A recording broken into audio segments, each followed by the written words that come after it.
ایک اور سورہ اللہ تعالیٰ نے مختلف پیغمبروں کے نام سے نازل فرمایا، سورہ صاد، کئی پیغمبروں کا ذکر ہے، بڑی نصیحتیں ہیں اس کے اندر۔ صاد والقرآن ذی ذکر، اے مکے والوں، جو کلام ہم نے بھیجا ہے اپنے آخری نبی کے لیے، وہی جو کیا ہے، بڑا نصیحت بھرا قرآن ہے، تمہاری مادری زبان میں ہے، قرآناً عربیاً لعلکم تعقلون، عقل سے تو کام لو، کب تک جہالت میں رہو گے؟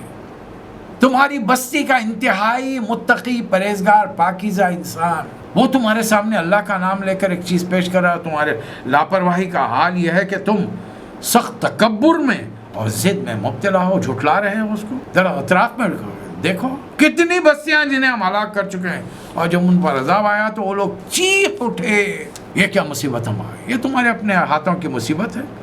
تمہیں ڈر حیرت کس بات پر ہے؟ ایک ڈرانے والا تم سے آیا، تمہاری اعمال زندگی تمہیں نہیں جانتے۔ چھوٹی سی بات، پوری بستی میں صرف ایک فرد ہے، محمد صلی اللہ علیہ وسلم، جنہیں تم لوگ صادق اور امین کہتے ہیں، جبکہ بڑے بڑے سردار تمہارے پاس ہیں، جن کے پاس مال ہے، دولت ہے، جائیدادیں ہیں، غلاموں کے جتھے ہیں، انہیں صادق کیوں نہیں کہتے؟ انہیں امانت دار، امین کیوں نہیں کہتے؟ اس لیے کہ وہ کوالٹیز ان میں ہے ہی نہیں۔ آخر یہ کوئی خاص صفت ہے جو تم نے نام لے کر پکارا ہے؟ نبوت سے پہلے وہ تمہارے جھگڑے ہوتے تھے، وہ معاملے میں صالح کے طور پر آ کے صلح کرانے والے کے طور پر بیچ میں تمہارے فیصلے کرتے، تو تم دنیا میں ان کے فیصلوں کو قبول کرتے تھے، ان کی بات کو مانتے تھے۔ ھذا محمد رضینا، یہ محمد ہم ان پہ راضی ہیں تمہارے الفاظ سے۔ اور جب میرا نام، خالق کائنات کا نام لے کر وہ تمہیں میری طرف بلا رہے ہیں اور تم ان کی مخالفت میں ہو اور کہہ رہے ہو ھذا ساحر کذاب، یہ جادوگری ہے، یہ کلام تمہیں جادوگری نظر آ رہا ہے جس کے اندر اللہ تعالیٰ خیر کی طرف بلا رہا ہے، دنیا کے شر برائیوں سے تمہیں دور کرنے کے لیے جتنی بری صفتیں ہیں تم سے ہٹانا چاہ رہا ہے، جتنی بری عادتیں تمہیں ڈیولپ ہو گئی ہیں، شراب پینا، جوا کھیلنا، ڈاکے ڈالنا، چوریاں کرنا، اس سے دور کرنا چاہ رہے ہیں۔ یہ چیزوں کو تم سمجھتے نہیں ہیں، اور تمہیں اعتراض کس بات پر ہے کہ محمد صلی اللہ علیہ وسلم ایک خدا کی طرف دعوت دے رہے ہیں؟ اجعل الآلہۃ الہ واحدہ، یہ تھا ان کا اعتراض۔ اب ذرا اپنی طرف نظر گھمائیے، اپنے خاندان میں، اپنے بستیوں میں، رشتہ داروں میں، پتہ چلے گا کہ ہر کوئی نہ کوئی بتوں کو دل میں سجائے بیٹھے ہیں۔ کئی خاندان کے ہیں، رسوم و روایات ہیں، اور کہیں پر کسی نہ کسی کو ہم اپنا اتنا بڑا سے بڑا، اتنا بڑا مانے کہ خدا کی جگہ درجے پر ہم نے بٹھا کے رکھا ہے، وہ دینی ہمارے رہنما ہوں یا دنیاوی ہمارے حکمران ہوں، کہیں نہ کہیں کسی نہ کسی کو ہم نے وہ مقام دے رکھا ہے۔ پھر اور ہر دور کے سردار یہ کہتے ہوئے نکل گئے، ہر قوم میں، ہر نبی کے آمد کے بعد میں، یہ تو کوئی اور بات ہے، ان ھذا لشیء راج، ان کے دماغوں میں ایک خبط سوار تھا، اسلام کی خالص دعوت جو جی جاتی ہے، اس کا ایک ہی مطلب ہے کہ حکومت چاہیے۔ آج پوری دنیا اسلام سے ڈری ہوئی ہے، آپ کو مجھے احساس ہی نہیں ہے، کچھ پتہ ہی نہیں ہم کو کیا ہو رہا ہے۔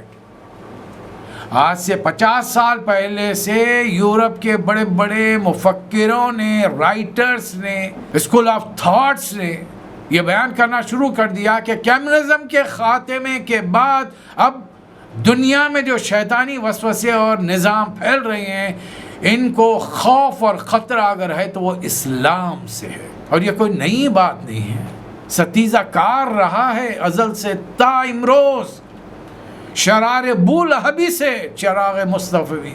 اقبال نے یہی تو بتایا تھا، آدم علیہ السلام اکیلے نہیں آئے، شیطان ساتھ آیا، ابلیس ساتھ آیا، اور اس نے اپنی ذریت نہ صرف بڑھائی بلکہ ابن آدم علیہ السلام کی اولاد میں سے کروڑوں کی تعداد میں بیٹے بیٹیوں کو اپنے راستے پر لگا لیا۔ آج دیکھ لیے شیطان ابلیس کے ایجنڈے پر یورپ کتنی آسانی سے کام کر رہا ہے، کیسی برائیاں ہیں چھپ کر بھی نہیں ہوتی، کھلم کھلا دن کی روشنی کے اندر پبلکلی ہو رہی ہیں۔ کر لیجئے کیا کرنا ہے، کچھ نہیں کر سکتے، بلکہ ہم تو متاثر ہو رہے ہیں۔ واہ کیا تہذیب ہے، اور دوڑ لگی ہوئی ہے کہ کون وہاں جائے گا، میں نہیں جا سکا، میری بدقسمتی، بچے کو تو بھیجنا ضروری ہے، بیٹی کی شادی تو کم از کم وہاں ایک کارڈ ہولڈر سے تو کرنا ضروری ہے، ایسا جیسا وہاں پہ مکہ مکرمہ ہے، مدینہ منورہ ہے۔ کیوں؟ تہذیب وہاں کی، وہ کلچر ہم کو بھا گیا. بظاہر منہ سے کہتے رہے ہم بری چیزیں ہیں، لیکن اندر سے دل کی کیفیت کیا ہے؟ دل کی کیفیت وہی ہے. رسول اعظم فرما رہے ہیں یہ اللہ کا کلام ہے، اور مکے والوں کو شک نہیں ماننا چاہتے وہ اللہ کا کلام. اگر رسول اعظم یہ کہہ دیتے میرا کلام ہے، شاید مان لیتے، آپ اور میں بھی مان لیتے. اور جس وقت تک مسلمان قرآن سے چمٹے ہوئے تھے، ہم دنیا کے علم میں امام تھے. اور جب سے قرآن سے اپنے تعلق ہم نے توڑ لیا، علامہ اقبال نے کیا کہا، وہ زمانے میں معزز تھے قرآن کی وجہ سے، اور تم خوار ہوئے تارک قرآن. تم نے قرآن کو چھوڑ دیا. اور علامہ اقبال تو یہ صدی میں اردو میں ہماری زبان میں بتایا، رسول اللہ تو اپنے زمانے میں بتا کے گئے، ان اللہ یرفع بہذہ الکتاب اقواما، اس کتاب کو تھام لو گے اللہ دنیا کا امام بنا دے گا، ویذع بہ الآخرین، چھوڑ دو گے تو ذلیل و خوار کر کے رکھ دے گا. خوار از مہجوری قرآن شدی، شکوہ سنجے گردش دورہ شدی، اے چو شبنم بر زمیں افتندئی، در بغل اندر کتاب زندگی. بس یہی شکوہ ہے زمانے میں ہم کو پوچھا نے، اور اپنے آپ کو اتنا حقیر سمجھ لیا کہ شبنم کی طرح. آپ دیکھیں شبنم صبح کا وقت کبھی سیر کیجئے، کھلے ایریے میں چلے جائیے جہاں ہریالی ہو، شبنم جب گرتی ہے سورج کی کرنیں پڑتی ہیں تو موتیوں کی طرح چمکنے لگتی ہیں. لیکن درین چرین پڑتے ہیں، وہ گھاس پر سے چلتے ہوئے چلے آتے ہیں. ہم اس شبنم کی طرح ہو گئے ہیں، ہر کوئی ہم کو رونتے ہوئے آگے بڑھا ہے، جبکہ اپنے بغلوں میں ہر مسلمان کے گھر میں اللہ کا کلام موجود ہے، قرآن مجید موجود ہے. اس قرآن کی ہمارے پاس کوئی قدر و منزلت ہی نہیں ہے.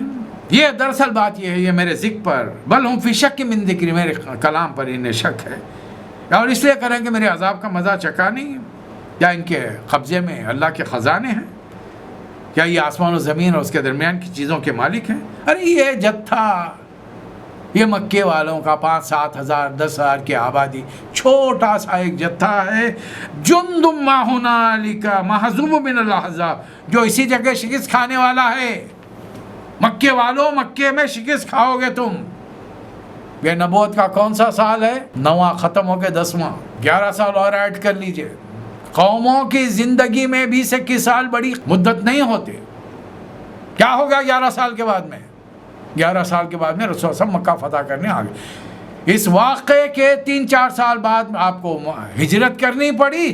8 سال کے بعد مدینے سے آپ مکہ فتح کرنے کے لیے 10,000 کی فوج لے کر آئے.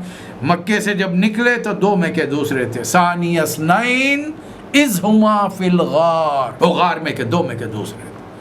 اور جب 8 سال کے بعد میں رمضان کے مہینے میں آ رہے ہیں تو 10,000 کی فوج آپ کے جلو میں، 10,000 صحابہ کرام. اور 2 سال کے بعد میں حج کے لیے تشریف لا رہے ہیں تو 1,24,000 یا 40,000 صحابہ. دنیا کی واحد ہستی 23 سال کے عرصے میں اللہ کے کلام کی بنیاد پر ایک معاشرہ سرزمین حجاز پر قائم کر کے ماڈل بہترین نمونہ بتا دیا. اور امتیوں سے صرف یہ مطالبہ ہے اس نمونے کو دنیا میں پھیلا دو. کیا کیا آپ نے؟ میں نے کیا کیا؟ کچھ نہیں. ہم تو صحیح طور پر مسلمان بن بھی نہیں سکے کہ لوگ ہم کو دیکھ کر، صحابہ کرام بن گئے تھے، ان کو لوگ دیکھ کر مسلمان ہوتے تھے. بہرحال اللہ کچھ نبیوں کی مثال دے رہا ہے. اے نبی صاحب صبر کیجئے، مکے والے جو کچھ بدتمیزیاں کریں، اب بدتمیزیاں بڑھتی جا رہی ہیں. اصبر علی ما یقولون. اور ہمارے بندے کا ذکر ہم آپ کو سنائیں گے، حضرت داؤد علیہ السلام کا، ان کا ایک قصہ سنایا گیا. بادشاہ وقت ہے، وقت کے نبی ہیں. ایک واقعہ ہو، بہرحال 2 محل کے اندر رہتے ہیں، گارڈز ہیں، باڈی گارڈز ہیں وغیرہ وغیرہ. 2 آدمی محل کے اندر پہنچ گئے، وہ بھی سیدھا خوابگاہ میں، بیڈ روم میں ڈائریکٹلی، بادشاہ کے bedroom. It's not a joke, آسان کام نہیں ہے. وہ پہرے دار ہیں وہاں پر اور نبی ہیں، انہیں پتہ ہی نہیں چلا 2 آدمی پہنچ گئے. نیند میں سے اٹھا دیا، پریشان ہو کے بیٹھے، گھبراؤ مت، پریشان مت ہو. قالوا لا تخف. حضرت داؤد علیہ السلام ڈر گئے. ففزع منہم، ان سے ڈر کے خوف کھایا، پریشان ہو گئے تھوڑی دیر کے لیے. قالوا لا تخف، ڈرو مت ہم سے، یہ ہم دونوں بھائی ہیں، ہمارا ایک پرابلم ہے، ایک مسئلہ ہوگا. یہ میرے بھائی صاحب کے پاس 99 بکریاں ہیں، میرے پاس 1 ہی بکری ہے. اب میرے بھائی صاحب مجھ سے مطالبہ کریں وہ 1 بھی میں دے دوں تاکہ میرا راؤنڈ فگر ہو جائے اور میرے کو خطاب بستی میں میرا نام ہو جائے. اب ایک روایت ہے، وہ اسرائیلی روایت ہے، بہرحال سن لیجیے کہ اس زمانے میں ایک عام بات تھی کہ کسی کی بیوی خوبصورت ہو، ذہین ہو، اور کسی دوست کو پسند آ جائے تو اپنے دوست سے کہہ دیتا بھائی تو چھوڑ دے، میں کر لوں گا شاید. ہو سکتا ہے یہ روایات اسرائیلی روایت ہے. وہ داؤد علیہ السلام کو نہیں مانتے، سلیمان علیہ السلام کو تو بالکل ناجائز اولاد کہتے ہیں. اس دور کے رواج کے مطابق ہو سکتا ہے کسی سردار کے پاس کوئی بڑی خوبصورت، بڑی ذہین، انٹلیکچوئل عورت دیکھی ہو. گوشہ پردے کا تو ہو سکتا ہے انتظام نہ تھا اس زمانے میں، پر احکامات نہ تھے، تو شاید داؤد علیہ السلام نے کہہ دیا بھائی چھوڑ دے تو میں کر لوں گا. اب لیکن انہوں نے تو ردے چڑھائے، اس آدمی کو، اس افسر کو کہیں بھیج دیا جنگ پر اور مروا دیا اس کو، پھر بغیر نکاح کے اس کی عورت کو اپنے گھر پہ ڈال دیا وغیرہ وغیرہ. ایسی اور کئی قصے ہیں. محل میں کھڑے رہ کر دیکھ رہے تھے ایک عورت اپنے گھر کے جھوپڑی کے باہر نہا رہی ہے. وہ کم وقت جب نہلاتے ہیں تو کپڑے نہیں پہناتے ہیں محل میں. اب ذرا اندازہ لگائیے محل سے کتنی دور کے فاصلے پر جھوپڑی ہوگی. ایک انسان کی نظر کتنی ہے، اتنی دور کی عورت میں کیا دیکھے گی. لیکن اب ان کو ردے چڑھانا تھا، قصے کہانیاں بنانا تھا. انہوں نے دیکھا عورت کے حسن پر فدا ہو گئے، اس کے شوہر کو مروا دیا، اس کو بغیر نکاح کے ڈال دیا. ان سے جو اولاد ہوئی سلیمان سے، اعوذ باللہ.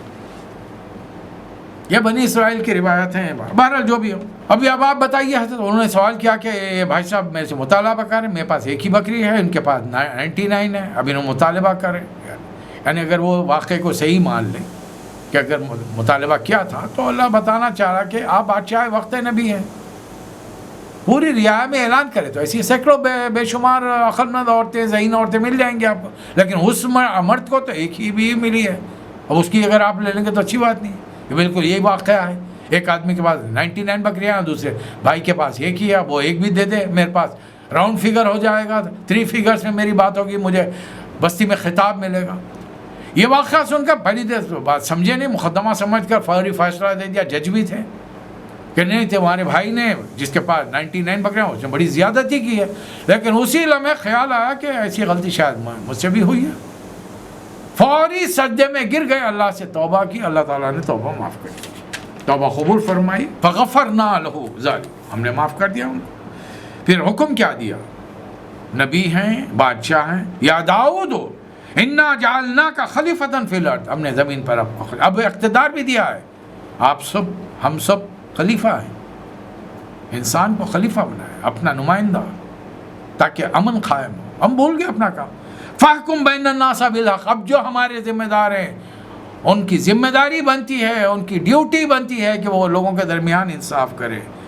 ولا تتبع الہویٰ، اپنی خواہش نفس کی پیروی نہیں کرے کہ میری پارٹی میں ہے میرا دوست ہے، میری پارٹی کے باہر میرا بدترین دشمن، چاہے وہ کتنا اخلاق کا ہو، کتنے عبادت گزار، متقی، پرہیزگار ہو، کوئی مسئلہ نہیں. یہ آج کل کی ایک مینٹالٹی مسلمانوں کی بن چکی. اللہ فرما رہا کتاب انزلناہ الیک مبارک لیدبروا آیاتہ ولیتذکروا اولو الالباب، بڑی بابرکت کتاب ہے جو ہم نے اے نبی صلی اللہ علیہ وسلم آپ کی طرف نازل کی ہے تاکہ لوگ اس کی آیات پر لیدبروا آیاتی، اس کے پیچھے پڑ جائیں، فالو کریں، اسے معنی معلوم کرنے کے لیے دوڑ دھوپ کریں، زبانوں کے خود ایکسپرٹ بنے. ورنہ جو ایکسپرٹ ہیں، جو تشریح تفاسیر کر رہے ہیں، ترجمے کریں، ان سے غور کریں تاکہ عقل و فکر رکھنے والے سے سبق حاصل کریں. پھر حضرت سلیمان علیہ السلام کا ذکر ہے. بڑی وہ سلطنت جو آج تک اللہ نے دنیا میں کسی کو نہیں. بے شمار طاقتیں ان کے حکم، ہوائیں ان کے حکم سے چلتی تھیں، وغیرہ وغیرہ. شیاطین، اچھے برے قسم کے دونوں شیاطین ان کے تابع کام کرتے تھے. اچھے شیاطین تو شرافت سے کام کرتے تھے، برے شیطان قسم کے شیاطین، جیسا بعض شیطان قسم کے انسان ہوتے ہیں، ان کو جیل خانوں میں بھی رکھیں تو زنجیروں میں جکڑ کے رکھتے ہیں. تو ایسے شیاطین بھی ہوتے ہیں. ایسے شیاطین کو زنجیروں میں جکڑ کر بڑی محنت مزدوری کا سخت کام لیا کرتے تھے. پھر اللہ فرما رہا ہے اے نبی صلی اللہ علیہ وسلم ہمارے بندے داؤد کا ذکر کیجیے. جب ان کو مصیبتوں نے گھیر لیا اور ایک ایسی بری جلدی بیماری نے گھیر لیا کہ بدبو جسم سے آتی تھی کہ لوگوں نے انہیں بستی سے نکال کر دور جنگل میں پھینکا دیا. انہوں نے اللہ سے کوئی صبر ایوبی مشہور ہے. ہر مشکل میں اپنے آپ کو دیکھیے، ہر آدمی پر اتنی تکلیف پڑے گی جتنا وہ سہار سکتا ہے. تکلیف بڑھ جائے گی، بے ہوش ہو جائے گا. یہ نیچر ہے، قانون ہے، یہ اللہ تعالیٰ نے فطری قانون بنا دیا. تکلیف حد سے بڑھ گئی، بے خوش ہو گئے. تو تکلیف اتنی ہی ہوگی جتنے ہم برداشت کر سکے، اس سے بڑھ کے اللہ نہیں دے گا. ہو گئے ہم خود بے ہوش ہو جائیں گے. اب جب ہوش ہے اور تکلیف بھی ہے تو اللہ سے دینے والا، دکھ درد کا دینے والا. اور ہمارا ایمان کیا ہے؟ والقدر خیرہ و شرہ من اللہ تعالی. حضرت ایوب علیہ السلام نے صرف اللہ سے دے انی مسنی الضر مسنی الشیطان بنصب و عذاب. پروردگار مجھے تکلیف، شیطان نے مجھے تکلیف اور عذاب میں ڈال دیا.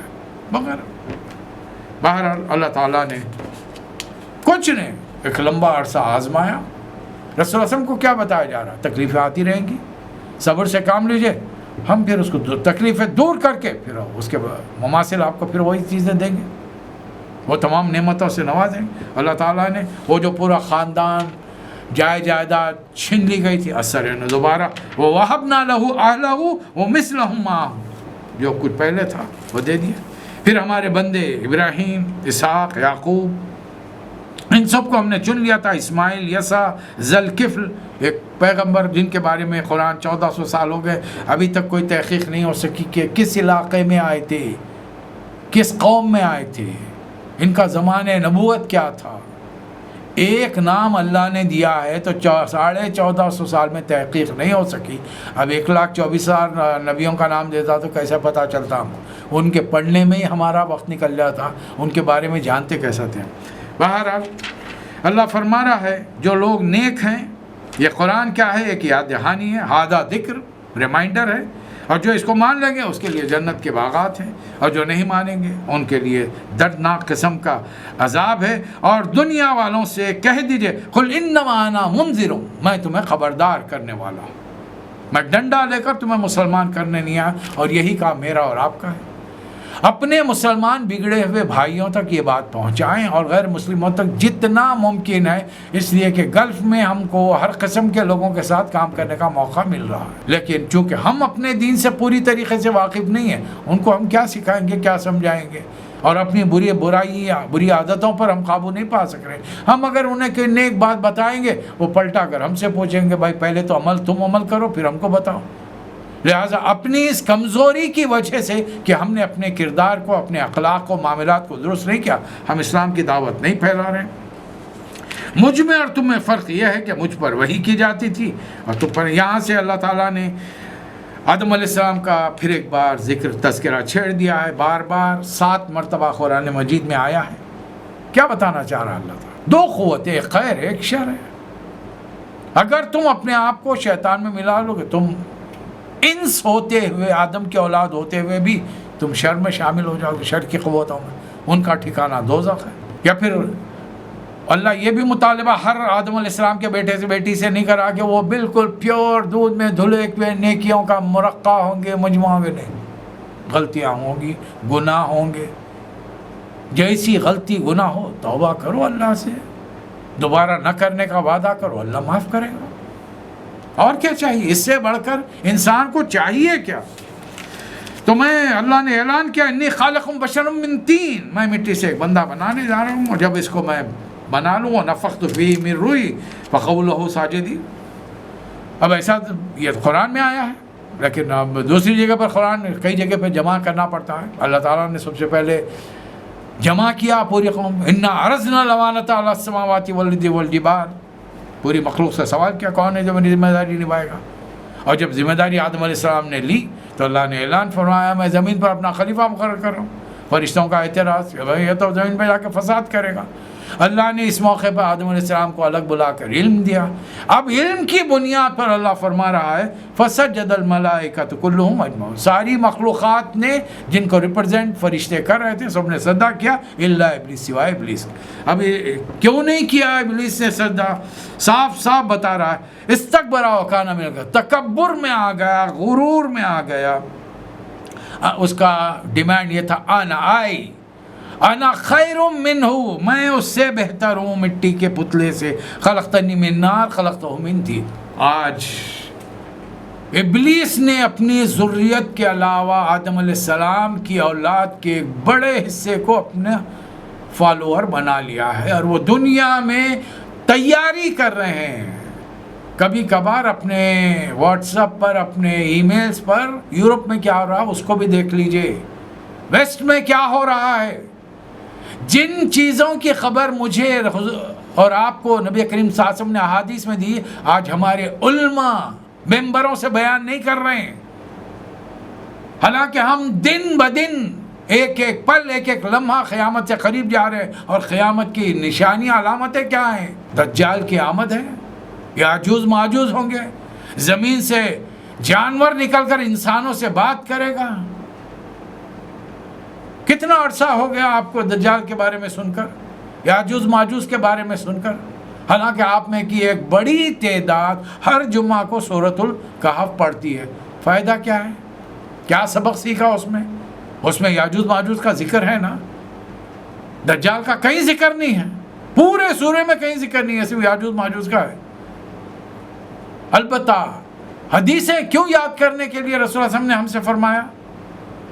شروع کی 10 حدیثیں یا آخری کی 10 حدیثیں یاد کرو گے تو دجال کے فتنے سے محفوظ رہو گے۔ نہیں، آج لوگ ہیں جو شیطان کی پریکٹیکلی پوجا کر رہے ہیں،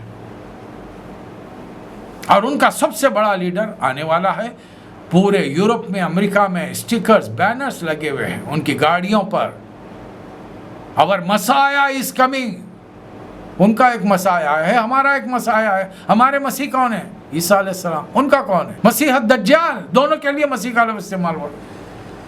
یہ شیطان کی ذریت کو یہ اندازہ ہے، آپ کو مجھے بھی پتہ ہی نہیں ہے۔ اور شیطان اللہ سے وعدہ کیا ہے، قسم کھا کر، فَبِعِزَّتِكَ، تیرے جاہ و جلال کی قسم ہے اللہ، لَأُغْوِيَنَّهُمْ أَجْمَعِينَ، کوشش کروں گا پوری نسل آدم کو بہکاؤں گا، إِلَّا عِبَادَكَ منہم المخلصین، سے تیرے مخلص بندے میرے سے بچیں گے۔ اور کیا کیا کروں گا؟ تو اللہ نے فرمایا ٹھیک ہے، تیرے راستے پر چلنے والوں سے میں جہنم کو بھر دوں گا۔ باہر آ گئے ہیں۔ میں نے کہا کہ یہ 10واں سال ہے حضرت ابو طالب کا انتقال ہو۔ اس سے پہلے کہ انتقال ہوتا، قریش کے سرداروں نے کئی میٹنگیں کی اور کئی وفد ڈیلیگیشن ترتیب دیے کہ جا کر شیخ سے بات کریں، اس لیے کہ اگر شیخ چلے گئے دنیا سے اور ان کے بعد میں اگر ہم نے ان کے بھتیجے محمد پر ہاتھ ڈالا صلی اللہ علیہ وسلم تو دنیا والے تھوکیں گے کہ چچا کی موجودگی میں جو قبیلے کے سردار تھے تم لوگ تو ڈرتے تھے۔ اور واقعی حضرت عروہ بن زبیر رضی اللہ تعالی عنہ فرماتے ہیں قریش حضرت ابو طالب کی وفات تک بزدل بنے رہے۔ وہ واقعہ یاد کیجئے، ایک دن نبی صلی اللہ علیہ وسلم بڑے دیر سے گھر پہنچے، حضرت ابو طالب نے ڈھونڈنے کے لیے آدمی دوڑائے، کسی کا پتہ ہی نہیں چلا، پورے خاندان کے نوجوانوں کو جمع کر لیا، حکم دیا کہ ہتھیار اور عبائے پہن کر آ گئے۔ ابھی ان سے بات کر رہے ہیں، لے کے چل رہے ہیں کہ نبی صلی اللہ علیہ وسلم آتے ہوئے نظر آئے۔ حضرت ابو طالب خاموش نہیں رہے، نبی صلی اللہ علیہ وسلم کو بٹھا دیا اور سیدھا نوجوانوں کو لے کر گئے حرم کے پاس۔ تمام سردار بے خبری میں اپنی اپنی محفلیں جمائے بیٹھے، جہاں کہ یہ حرم کا وہ حدود ہے، حصہ جہاں جسے مطاف کہتے ہیں، وہاں پر کوئی ہتھیار نہیں لے جا سکتا، منع ہے، حرام ہے۔ وہ اپنے باتوں میں بیٹھے ہوئے۔ اب پورے ایک قبیلے کے نوجوان جب پورے پہنچ گئے تو انہیں ذرا تعجب بھی ہوا۔ حضرت ابو طالب نے پوچھا بھی جانتے ہو میں کیوں آیا ہوں یہاں پر؟ اگر تم نے محمد کو نقصان پہنچا ہوتا تو اس وقت خالی اپنے ساتھیوں کو اشارہ کیا، نوجوانوں کو، انہوں نے ابا ایسا کھول دی، اندر تلواریں ہیں۔ اگر میرے بھتیجے کو نقصان پہنچایا ہوتا تو آج تمہاری لاشیں کعبۃ اللہ کے اطراف نظر آتی ہیں۔ اس کی ہیبت بیٹھ گئی، لہٰذا اب انہوں نے کئی محفلیں، کئی بار، ایک بار آ گئے بات چیت کے لیے، اپنے بھتیجے کو سمجھائیے ہمارے معبودوں کو برا بھلا کہتے ہیں، حالانکہ رسول اللہ صلی اللہ علیہ وسلم نے کسی خدا کا نام نہیں لیا، کسی بت کا نام نہیں لیا۔ رسول اللہ صلی اللہ علیہ وسلم کی دعوت بڑی مختصر تھی، اور یہ پازیٹیو دعوت مجھے اور آپ کو دینی ہے۔ یا ایھا الناس قولوا لا الہ الا اللہ تفلحوا، کسی کا نام مت لیجیے، کسی کے رسم و رواج کے بارے میں بھی مت سوچیے، تمہاری عبادات غلط ہیں، تمہاری رسمیں غلط ہیں۔ ہمارے ہاں کون سی رسمیں صحیح اپنائی جا رہی ہیں؟ ہمارے خاندان والے، ہمارے اپنے رشتہ دار، ہم دوسروں پہ کیا تبصرے کریں؟ ہمیشہ پازیٹیو چیز بیان کیجیے، اپنے رشتہ داروں سے بھی اور غیر مسلموں سے بھی۔ ختم ہوگی بات، ذرا منع کیجیے۔ بلا لیا گیا، حضرت ابو طالب سمجھایا بھتیجے ذرا دیکھو یہ لوگ آئے ہیں، تو کہا کہ نہیں اس طریقے سے نہیں، بلکہ یہ کہیے کہ ان سے میں ایک جملہ ان سے کہتا ہوں، یہ جو ایک جملے کو مان لیں گے، ایک کلمہ مان لیں گے، عرب کی حکومتیں، عجم کی حکومتیں، ایران اور روم کی حکومتیں ان کے تابع ہوں گی۔ ابو جہل نے کہا کہ محمد تمہارے باپ کی قسم صلی اللہ علیہ وسلم، ایک کیا ایسے 10 جملے بولنے کے لیے تیار ہیں؟ فرمایا رسول اللہ صلی اللہ علیہ وسلم نے قولوا لا الہ الا اللہ تفلحوا۔ پھر وہی ایک اللہ کی بات، اور جو بت پرستی چھوڑنے تیار نہیں۔ ایک اور موقع پر آئے رسول اللہ صلی اللہ علیہ وسلم نے اس موقع پر فرمایا کہ چچا جان نہیں، اگر یہ قریش کے لوگ میرے ایک ہاتھ پر چاند ایک ہاتھ پر سورج لا کے رکھ دیں اور مجھے کہیں کہ یہ دعوت مت دوں، اس کام سے رک جاؤں، میں یہ کام نہیں روکوں گا تا وقت حتیٰ کہ میری جان چلی جائے۔ ایک اور موقع ہے، ایک ڈیلیگیشن، اس نے آ کر کہا کہ اچھا اپنے بھتیجے سے کہیے کہ 1 سال ہم اس کے ایک خدا کی عبادت کرتے، دوسرے سال وہ ہمارے خداؤں کی عبادت کرے۔ حضرت ابو طالب کو بھی یہ ذرا پروپوزل ذرا اچھا دکھا، رسول اللہ کو بڑا مناسب ہے۔ نبی صلی اللہ علیہ وسلم نے فرمایا میں بعد میں جواب دوں گا۔ اللہ تعالیٰ نے سورہ نازل فرما دیا، قل یا ایھا الکافرون لا اعبد ما تعبدون ولا انتم عابدون ما اعبد ولا انا عابد ما عبدتم ولا انتم عابدون ما اعبد لکم دینکم ولی دین۔ اے لوگوں جو تم پیدا مسلم فرما بردار ہوئے، اب تم کافر بن چکے، جاؤ، نتھنگ ول ہیپن، اب کچھ نہیں ہوگا، جاؤ یہاں سے۔ جس کی بندگی تم کر رہے ہو میں کبھی نہیں کروں گا، اور جس ایک کی بندگی میں کر رہا ہوں تم کبھی نہیں کرو گے۔ نہ میں ان کی بندگی کروں گا جن کی تم کرتے ہو، نہ تم اس کی بندگی کرو گے جس کی میں کرتا ہوں، لہذا لکم دینکم ولی دین، تمہارے لیے تمہارا دین، میرے لیے میرا دین۔ ایک اور موقع پر قریش کے ایک حسین بہترین نوجوان، خوبصورت، طاقتور، بڑا سجیلا نوجوان تھا، اس کو لائے اور کہنے لگے کہ ایک کام کیجیے، اب آخری آپشن اب یہ ہے کہ یہ لے لیجیے بیٹا اپنے بھتیجے کو ہمارے حوالے کے۔ حضرت ابو طالب بڑے خستہ حالت میں تھے، بالکل طبیعت بگڑ چکی تھی، لیٹے ہوئے تھے، ایک دم جھٹکے سے اٹھ کر بیٹھ گئے اور کہا کہ بڑے ظالم ہو تم لوگ، تمہاری اولاد کو لوں میں، کھلاؤں پلاؤں پالوں پوسوں، اور تم میرے بھتیجے کو لے کر ذبح کرو، یہ کبھی نہیں ہو سکتا۔ اور اس موقع پر انہوں نے کہا کہ بیٹا تم جو چاہے کرو، میں تمہارے ساتھ ہوں۔ بلکہ بعض روایات ملتی ہیں کہ اپنے پورے خاندان والوں کو وصیت کی کہ جب تک تم لوگ محمد کے ساتھ رہو گے محفوظ رہو گے۔ تو لوگوں نے بھی کہا، نبی صلی اللہ علیہ وسلم نے بھی فرمایا چچا جان آپ دوسروں کو تو تعلیم دے رہے ہیں لیکن آپ تو کہنے لگے کہ نہیں، اب میری حالت دیکھ رہے ہو، اب موت۔ لوگ دنیا والے کہیں گے کہ زندگی میں جب تندرست تھے اس زمانے میں تو بھتیجے کی بات نہیں مانے، اب موت کو سامنے دیکھ کر ڈر کے مسلمان ہو رہے ہو۔ تو سورہ کافرون اب نازل 10ویں سال۔ اب یہ جو حضرت عائشہ کی حدیث ہے کہ رسول اللہ صلی اللہ علیہ وسلم چاروں خل پڑھتے، اب حضرت عائشہ نکاح ہو کے کب آئیں رسول اللہ صلی اللہ علیہ وسلم کے حرم میں، گھر میں کب آئیں حجرے میں آپ کے، مدینے میں، تو یہ سب مدینے کی چیزیں ہیں۔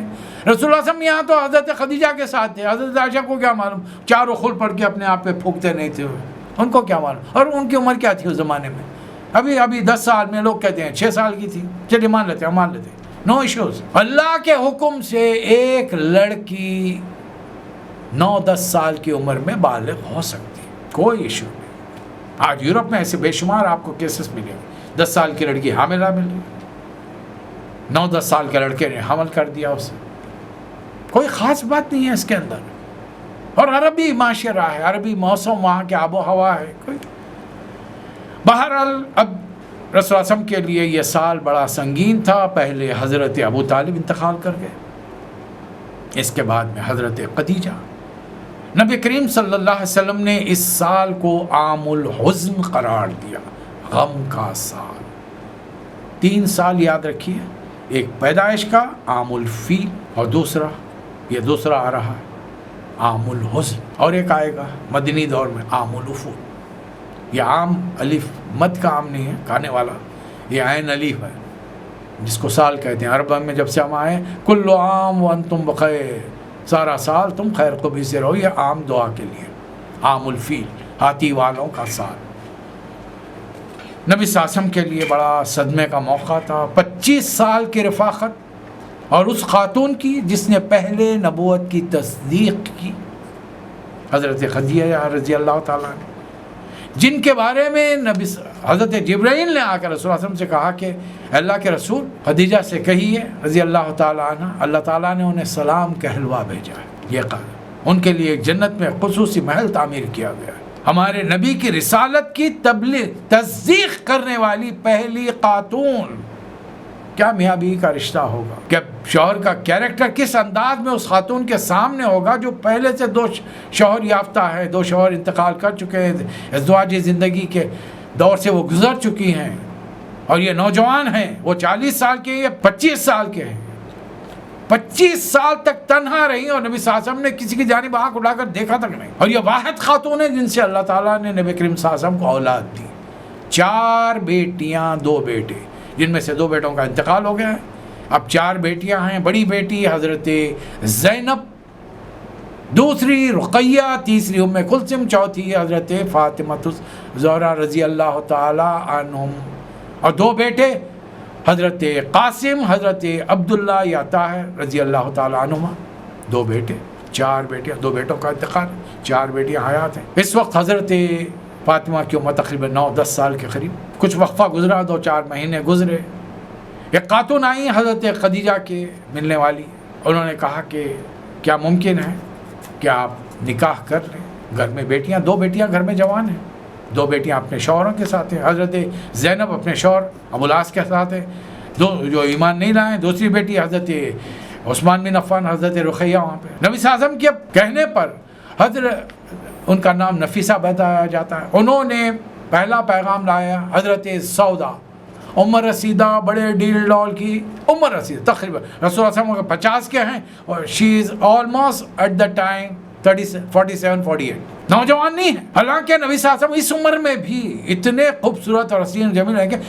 کسی کنواری کی طرف اشارہ کر کے گئے تھے تو بڑے سے بڑا خاندان والا باوجود دشمنیوں کے اپنا بیٹی کا نکاح کرا دے، اور نکاح کیوں ضروری ہے؟ 2 بیٹیاں جوان گھر میں ہیں، لڑکیوں کے مسائل مرد آدمی نہیں سمجھ سکتا، پھر کہا کہ کنواری بھی ہے، کون ہے؟